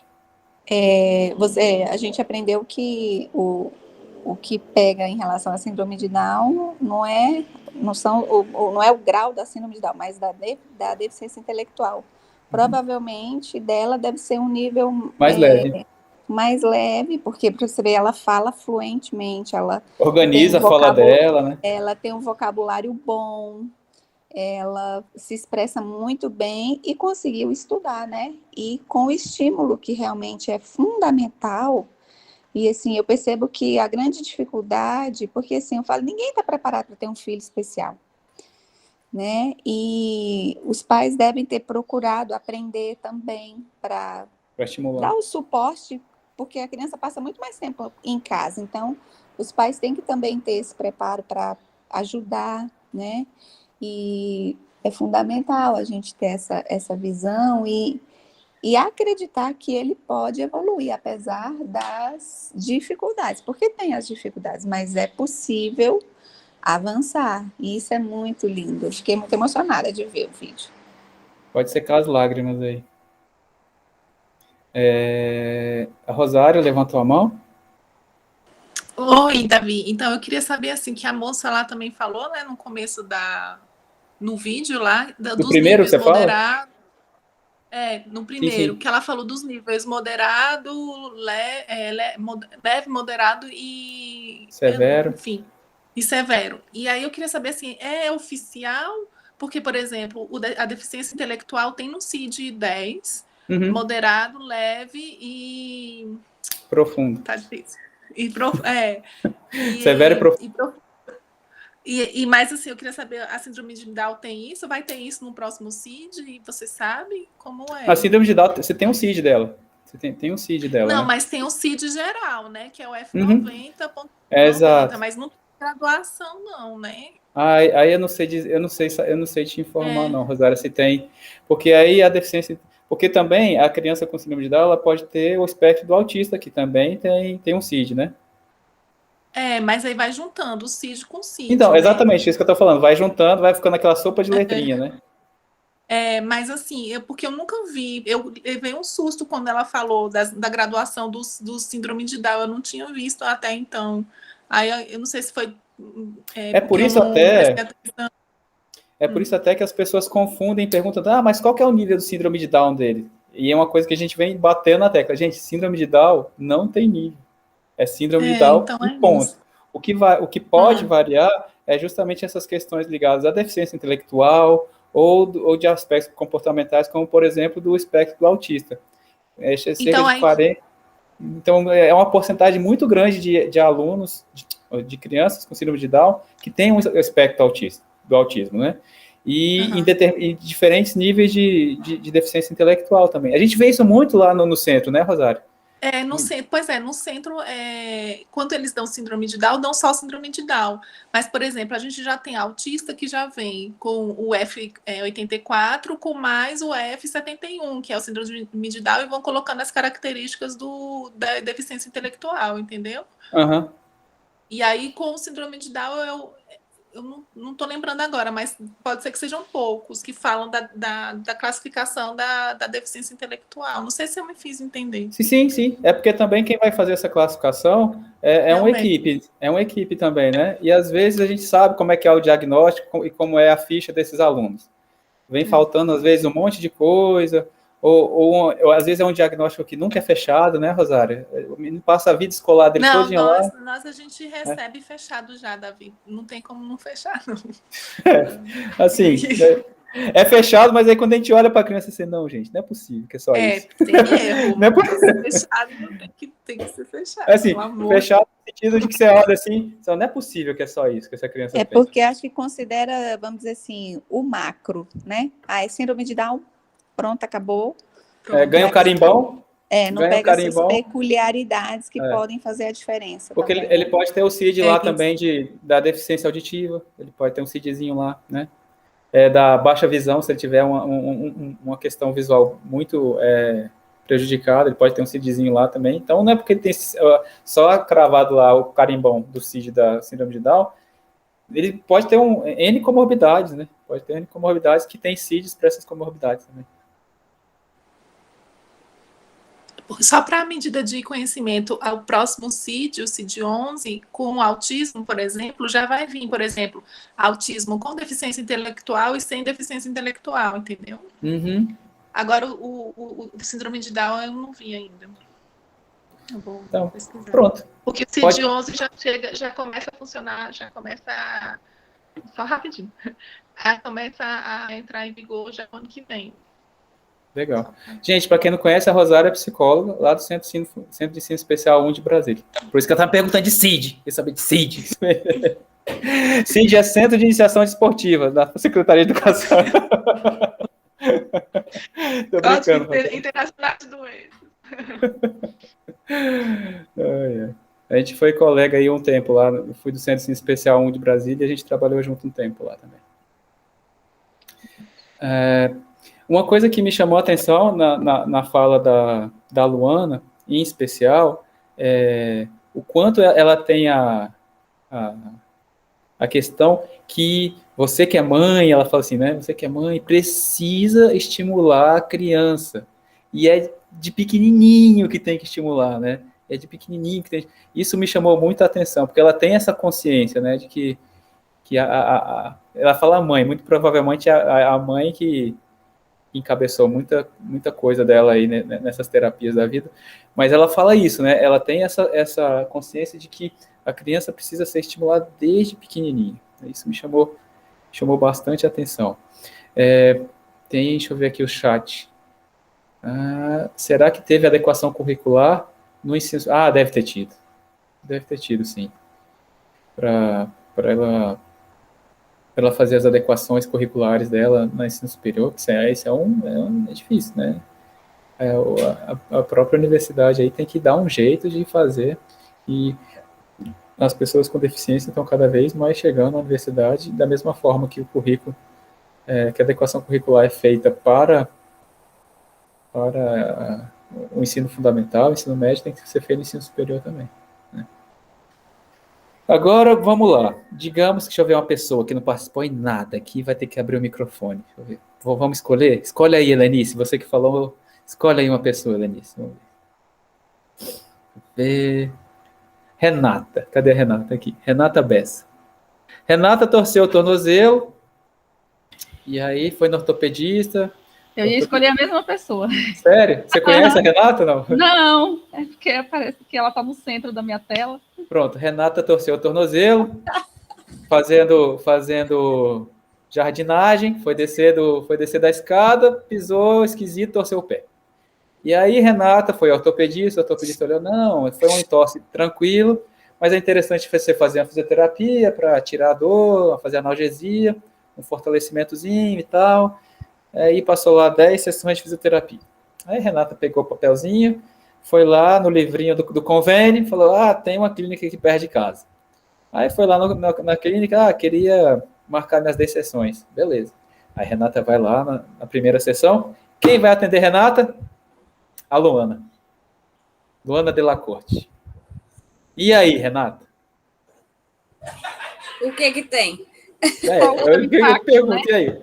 É suave, é tranquilo? É tranquilo, eu ia achar ótimo. Sério? Eu lido com eles todos os dias. Não, então você não vale. Mas você... Mas você concorda que é um tabu também? É uma situação que a gente não vê com tanta frequência? Por exemplo, que a gente vê... Com certeza. Acho que para qualquer outra pessoa ia abrir a porta assim, ia ser assim... Alguns iam entrar, ia levar meio que um susto, mas ia topar, né? Mas eu acho que sim, é meio... É mais ou menos como aquele vídeo que eu passei para o fórum, né? Que a criança vê uma criança com síndrome de Down. Porque a gente vê, por exemplo... falar, será que sou eu mesmo? Me chamou? Tem certeza, assim, né? Porque a gente está acostumado a algumas situações de pessoas com síndrome de Down e trabalhos, atividade laboral, por exemplo, é aquela pessoa que vai tirar xerox, ou aquela pessoa que hoje nem tem tanto, mas é o office boy, né, que tinha muito, mas hoje tem pouco, é a pessoa que vai ajudar na copa ali de um escritório, ou vai estar sendo auxiliar de caixa, ou enfim, empacotador. A Maria Magdala falou de empacotador, exatamente, está no supermercado, vai ser empacotador, e a gente não vê atividades, digamos que mais complexas, né? Que envolvem, que envolvem situações mais complexas, e isso pode ser assim um choque, né? Como é que vocês entendem isso? Um aluno lá da APAED, ele trabalha ele é só DI, né? Não é síndrome, por exemplo, ele trabalha na Lava Jato e tal. Sim. Mas igual você falou, essas atividades complexas, eu mesmo nunca me deparei. Aqui no mercado perto de casa eu vejo também, assim, deficientes, tudo, mas complexos assim nunca me deparei. Surgiu recentemente uma discussão de uma menina, acho que é Alagoas, é Sergipe, que ela tem síndrome de Down e ela foi habilitada a dirigir, né? Ela pode dirigir.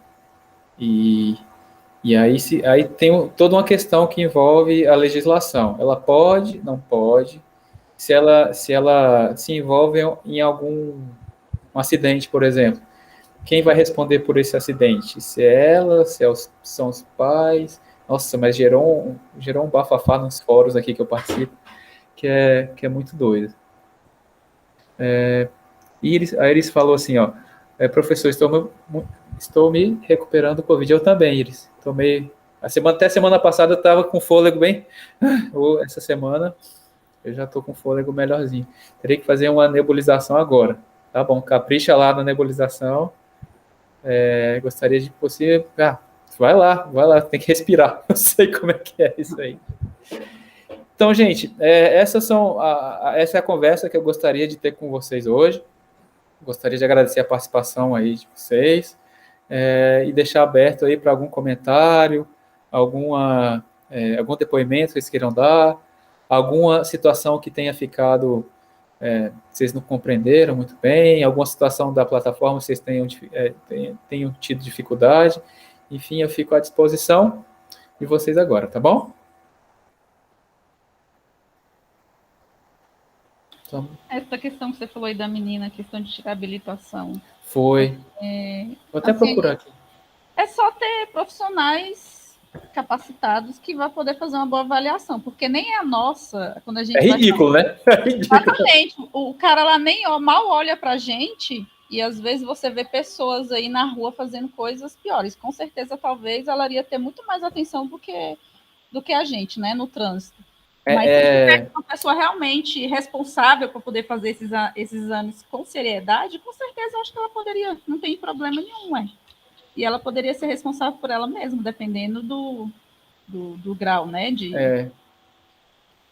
Porque aí eles teriam que avaliar, ver qual o grau dela, se é leve, moderado, severo, né? Muito ligado à questão da deficiência intelectual, né? O quanto que ela consegue discernir as coisas, né? Exatamente. Minimamente para ser habilitada a dirigir, né? E para não colocar a vida dela e a dos outros, né? Dela em risco e das outras pessoas. Exatamente. Né? Eu estou procurando aqui Porque é igual a questão do trabalho, a pessoa pode até ter uma formação, mas eles não têm coragem de pôr algo mais complexo na mão da pessoa só porque ela é um DAO ou tem alguma deficiência. Mas, às vezes, tanto por eles lutarem por aquilo, eles vão ter muita capacidade, porque, infelizmente, a gente tem que estar provando todo dia que a gente é bom, que a gente consegue, que a gente é capaz, né? Aqui, ó, eu coloquei habilitada com síndrome de Down, queria ser mais independente. Aí está dizendo que é a primeira, mas acho que teve uma outra antes no Espírito Santo. Mas independente se foi a primeira, se não foi, é uma situação que acho que vale a pena a gente, né, refletir. Com certeza. Então, eu fico por aqui, gente. Fiquem atentos ao cronograma para o nosso próximo encontro, façam as atividades e cuidado que a pandemia ainda não acabou. É verdade. Então, tchau. Tchau, Renata. Tchau, tchau.